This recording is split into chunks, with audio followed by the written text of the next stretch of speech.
Islam tidak melarang kaum wanita untuk memanfaatkan potensinya sepanjang tidak menyalahi fitrah kewanitaan dan syariat Islam.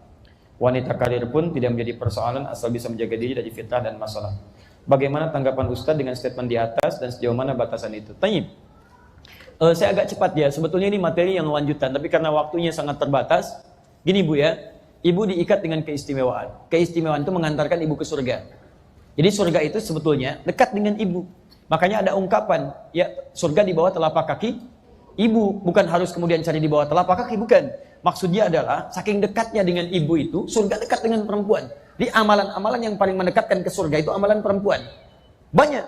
Tadi amalan rahim, amalan menyusui, amalan untuk melahirkan. Yang paling hebat adalah, perhatikan baik-baik, ada pekerjaan-pekerjaan yang memang tidak bisa diselesaikan kecuali oleh perempuan. Yang paling utamanya. Di antaranya apa? Quran surah 4 ayat 34. Allah bagi laki-laki mencari nafkah, perempuan merawat anak-anaknya. Silakan cek. Dan itu tidak mudah, Bu. Allah titipkan potensi pada perempuan untuk bisa sabar merawat anak. Saya sampaikan pada para pria, termasuk saya coba praktekkan di rumah. Demi Allah saya katakan, lebih mudah bekerja di luar untuk laki-laki dibandingkan perempuan merawat anak di rumah. Saya pernah tukar dengan istri saya, dan Masya Allah, saya coba untuk merawat anak-anak saya, luar biasa. Istri saya sabar menanti 8 jam, 12 jam. Waktu saya lebih banyak untuk para ibu dan teman-teman di luar. Di rumah istri saya mendapatkan waktu untuk anak 8 jam. Saya coba pegang 1 jam, itu luar biasa. Luar biasa, tidak mudah. Maka ternyata, kenapa hikmahnya perempuan boleh sholat di rumah sepanjang kegiatan itu ada. Bahkan keutamaan masjid pun itu bisa dialihkan kepada sholat di rumah untuk perempuan saja. Saya berikan berita baik pada ibu ya. Pernah ada seorang perempuan Ansor, diceritakan di hadis Muslim, mengadu pada Nabi, "Ya Rasulullah, enak betul laki-laki ya. Kenapa? Haji bisa tanpa mahram, ke masjid bisa kapan saja. Fisabilillah enak saja. Kami perempuan kok kebanyakan di rumah." Lihat kata Nabi jawabannya. Kata Nabi, "Sampaikan pada teman-temanmu itu." Perempuannya bingung. Dari mana Nabi tahu? Rupanya sebelum berangkat dia diskusi dengan teman-temannya, diajukan. Persis seperti kertas ini, dituliskan, disampaikan. Baik, lihat baik-baik. Ini nubuah ya. Sampaikan pada teman-temanmu apa yang dikerjakan para suami di luar rumah, maka perempuan akan mendapatkan bagian pahalanya sepanjang dia ridho dengan semua itu. Di ibu misalnya, siapkan suami Jumatan. "Pak, ini pakaiannya ya. Pak, ini minyak wanginya ya. Pak, jangan telat ke masjid ya." Suami berangkat ke masjid. Demi Allah saya katakan, semua amalan suami ketika dikerjakan di masjid, ibu dapat bagian pahalanya tanpa dikurangi sedikit pun. Maka ketika mendengar bagian dari itu, perempuan Ansor ini meninggalkan Nabi dengan terjingkrak-jingkrak gembira luar biasa. Ya. Apa yang kurang? Suami dapat pahala ke masjid, Bu, kalau dia berangkat. Ibu misalnya mau ke masjid, ada anak yang harus dirawat. Ibu nggak usah paksakan ke masjid. Ibu sholat di rumah, rawat anak dengan baik, pahala ibu sholat di rumah sama dengan pahala laki-laki ke masjid. Laki-laki ke masjid setiap langkahnya dihitung pahala. Langkah pertama mengangkat derajat. Langkah selanjutnya menggugurkan dosa. Ibu merawat anak, setiap perawatannya melahirkan pahala, menggugurkan dosa-dosa ibu. Sendiri. Masuk ke masjid dapat 25 kebaikan. 1 ke 2 500 tahun, 2 ke 3 500 tahun, 3 ke 4 500 tahun. Ibu merawat di rumah, pahala dapat yang senilai dengan serupa. Senilai dengan yang serupa. Saya kembalikan karena itu, jangan merasa kecil kalau dalam kesempatan tertentu ibu belum bisa ke rumah, ke masjid. Belum bisa ke rumah Allah sepanjang ada uzur yang harus berlaku di rumah. Nah kedua, Ustadz bagaimana dengan statement tadi? Perempuan bisa bekerja seperti laki-laki.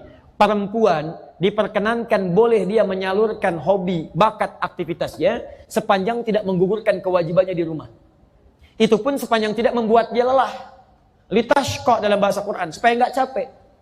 Nah kalau ibu merasa misalnya bisa merawat anak dengan baik, terjaga dengan baik, ibu ingin salurkan hobi. Seperti dulu misalnya Sayyidah Aisyah pernah mengajar sepeninggal Nabi SAW. Kemudian ada sahabat-sahabat Nabi yang jadi perawat, perempuan, sahabiah, jadi perawat. Dimaaf, yang laki-laki berperang, yang perempuan yang mengumpulkan anak panah. Ada yang merawat luka dan sebagainya. Ada yang jadi pengajar, nggak ada masalah. Dokter perempuan, maaf, yang mengandung siapa? Perempuan. Yang melahirkan siapa? Kok bisa yang mengandung perempuan, yang periksa laki-laki? Berarti kan mesti ada dokter perempuan kan? Dokter perempuan yang meriksa perempuan, yang bantu kelahiran perempuan dan sebagainya, mesti ada. Ada pengajaran untuk perempuan, fikih perempuan bagus dibahas oleh perempuan. Karena ada masalah-masalah perempuan yang sangat spesifik, yang barangkali ketika disampaikan oleh laki-laki banyak keraguan di situ. Ya banyak kemudian hal-hal yang tidak lancar disampaikan, perempuan langsung disampaikan. Karena itu ketika Nabi ditanya, menyampaikan pada Asba, "Ya Asba, kalau sudah beranjak remaja begini, kamu tutupi seperti ini." Asba nggak paham. Siapa yang meneruskan? Aisyah. Kata Sayyidah Aisyah, Asma, maksud Nabi itu mesti begini, begini, begini. Nabi tidak menyampaikan dengan terang, membuat bahasa kiasan, bukan karena Nabi tidak mampu menyampaikan, karena khawatir keluar bahasa-bahasa yang kayaknya agak canggung disampaikan. Nah, Aisyah yang meneruskan itu. Dia tidak dilarang perempuan menjadi guru, tidak dilarang perempuan menjadi dokter, sepanjang semua kegiatan itu tidak mengurangi tanggung jawab dan kewajibannya yang berlaku di rumah. Wallahu ta'ala alam bissawab. Maaf, jelas uraian saya? Paham? Siap mengamalkan Al-Quran? Siap mengamalkan hadis? Jelas uraian saya? Siap mengamalkan Quran? Yakin? Saya uji ya. Quran surah kelima Al-Maidah ayat 100 sampai 101. Ya ayyuhalladzina amanu, hai orang-orang yang telah menyatakan dirinya beriman. Ayat ini hanya untuk orang beriman saja, yang tidak beriman tidak berlaku. Ibu beriman? Berarti ayat ini berlaku untuk ibu. Hai orang-orang yang telah menyatakan dirinya beriman, la tas'alu an asya'a in tubdalakum tasukum. Jika uraian sudah jelas disampaikan, sudah terang dipahami, jangan banyak lagi dipertanyakan. Khawatir banyaknya pertanyaan itu menjadikan yang jelas semakin tidak jelas nantinya. Baik, ibu yakin dengan ayat ini? Jelas dengan uraian saya? Ada pertanyaan? Alhamdulillah ya. Nah, sudah.